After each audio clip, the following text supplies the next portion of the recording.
நான் உங்களை இப்ப முக்கியம் அதுதான்.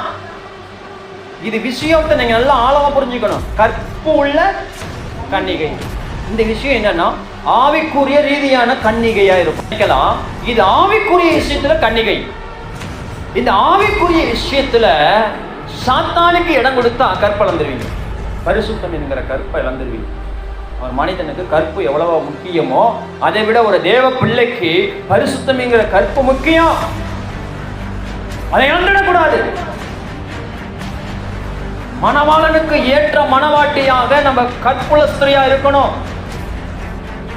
பரிசுத்தம்ங்கிற கற்பு உள்ள, நீதி உள்ள கற்பும் உள்ள, தேவனுக்கு கீழ்ப்படுகிற கற்பும் உள்ள ஒரு ஒரு கன்னிகையாக நம்ம இருக்கணும்.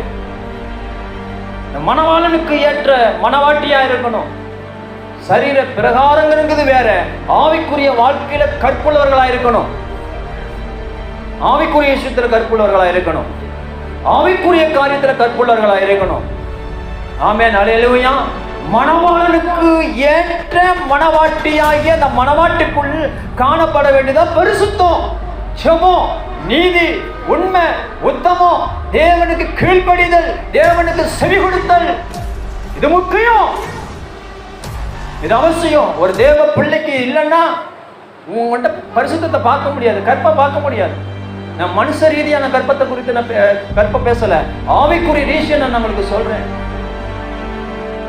ஏதேன் தோட்டத்துல அவங்க பரிசுத்தமா தான் இருந்தாங்க. தேவ மகிமை இருந்தது, தேவ மகத்துவம் இருந்தது, தேவ பிரசன்னம் இருந்தது, தேவ வார்த்தை இருந்தது. தேவன் சத்தத்தை கேட்டாங்க, தேவ வார்த்தையை கேட்டாங்க, காதுகள் கேட்டது. மனிதர்களோடு தேவன் உலாவினார், மனிதர்களோடு தேவன் பேசினார்.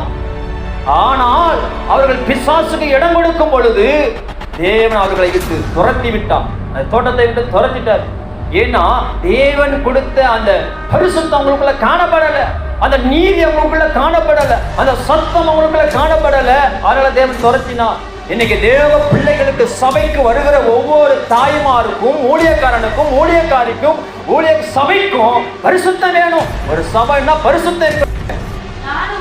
நான் உங்களை கற்புள்ள கன்னிகையாக கிறிஸ்து என்ற ஒரே புருஷருக்கு ஒப்பு கொடுக்க நியமித்தபடியினால் உங்களுக்கு எனக்கும் தேவன் நியமித்திருக்கிறாரு.